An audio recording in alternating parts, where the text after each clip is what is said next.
And welcome to a quick review on the new Lexus RX 450h hybrid.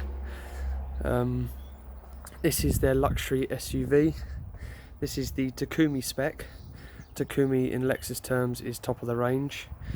So this is the top of the range RX 450 spec SUV.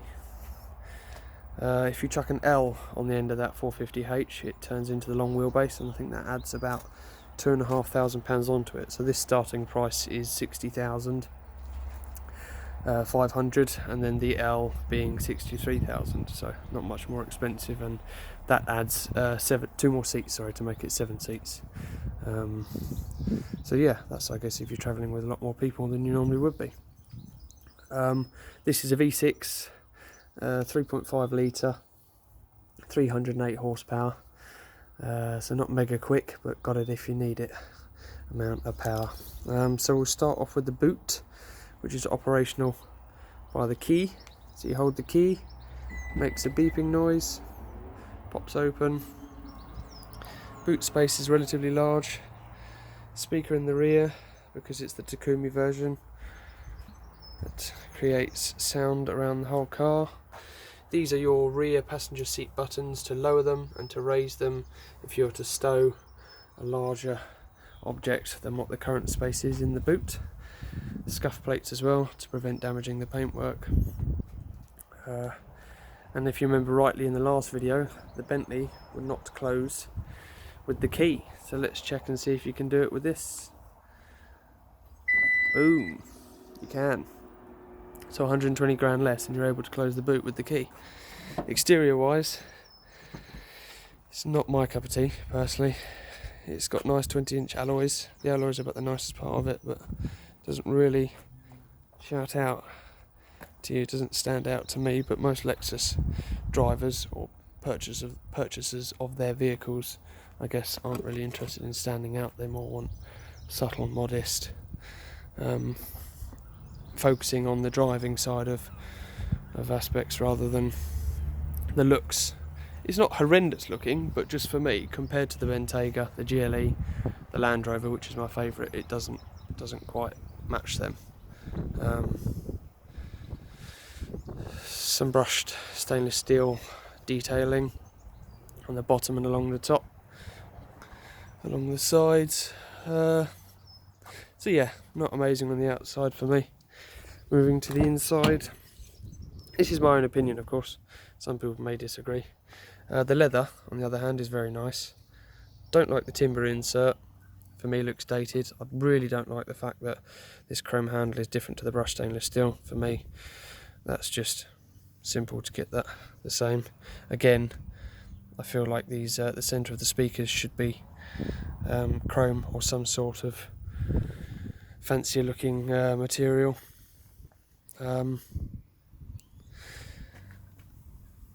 The seats are reclinable, back and forth, enough to be able to attempt to get some sleep, make a difference to sitting upright. The centre console, the centre armrest, is nicer in my opinion than the Bentley, definitely. So you have a hidden cup holder and plenty of storage in the rear section.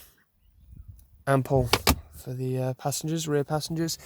The rear cabin is very spacious and nice, I would say, quite pleasant to be driven in, with your blinds to take out any unwanted sunlight, which are a bit pants because they're manual. You would have thought they might be electric, but obviously not. Yes, and you have a 3-way climate control in the back, so the driver and the passenger front and the rear can all have different temperatures, and you also have heated seats for the rear, and also 2 USB plug sockets, which is pretty handy, or USB sockets, not plug sockets. Moving on to the driver, again, door card with the timber insert I do not like. The leather is a good standard. Memory settings for your seats, don't know what the hell this is.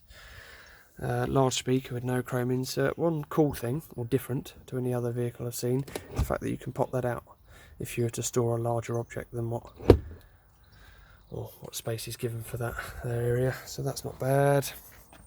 The seat lumbar support here, backrest back and forth, base of the seat back and forth, front of the seat just protrudes slightly out if you were to push it further out and push it further in.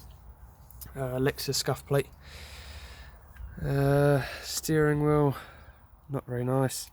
I'm sure you can get a leather one. The timber one for me isn't very nice. I think that's standard on the Takumi Spec, which is meant to be the nicest. This is your centre infotainment console, centre area, with your storage, very large enough to store. Goes quite deep actually. Got a wallet, you could store plenty in there, to be honest. So that's ample space in there.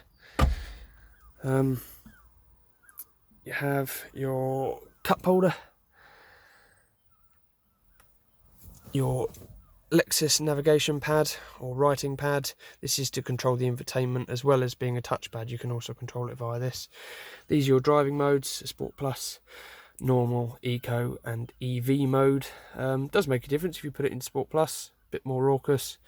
And with the EV mode, that is supposedly to run just off the battery, but I read online that's a bit of a gimmick because you can really only run for 2 miles. Obviously it's self-charging when you're braking, when you're rolling, free rolling with your foot off the accelerator, but that doesn't last for ages, but it does help with the MPG. The MPG is 35 I think to 37, and that's proven, so that's okay for an SUV 4x4. Yeah, again, the cabins in the front are rather large. A dashboard quite big, goes forward a lot.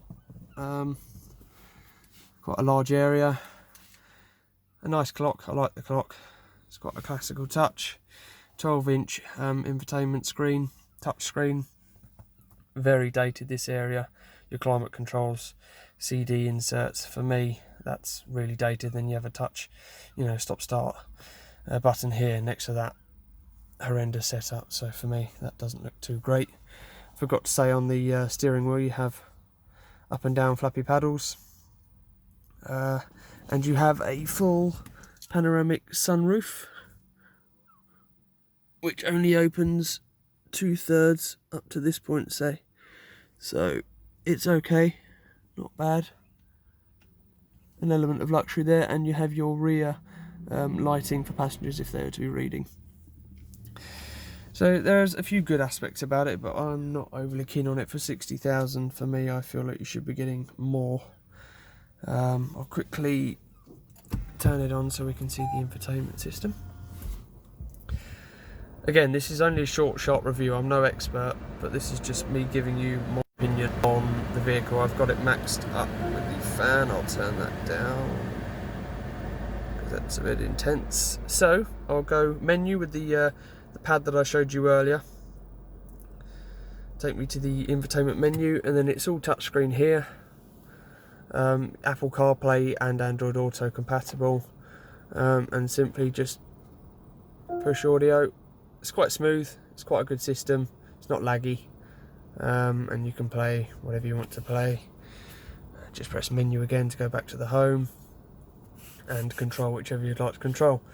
With the standard model, it's only 8-inch, not 12-inch infotainment. Whether that makes much of a difference, I can't really say because I haven't seen it, but the 12-inch is a good size screen, I would say. I can't really think of many other aspects about this car that for me stand out. I personally, as you all know, or if you've watched my videos, I prefer the Land Rover just for the sheer sort of road presence it has, compared to the other cars. I know Bentayga had a road presence, but it stood out, but I don't know, I just prefer every aspect of the Land Rover. I really like its look. So yeah, I hope if you like this video, guys, please like and subscribe, because it will help me to potentially get more vehicles in the future. Like I say, there's a lot of aspects I can improve on, and please comment in the leave a comment to let me know in a constructive way how I can improve, as I'm always looking to improve. That's it. It doesn't sound mean. I've currently got it turned on, you can't hear it. It's very quiet. Obviously when you go to pull away there's a bit of a sound, but I think with a lot of vehicles now it's actually internal, the sound. I watched Shmi 150, and he was saying that Mercedes have now gone down this OSB route or something, which basically the sound is internal, not external. So it's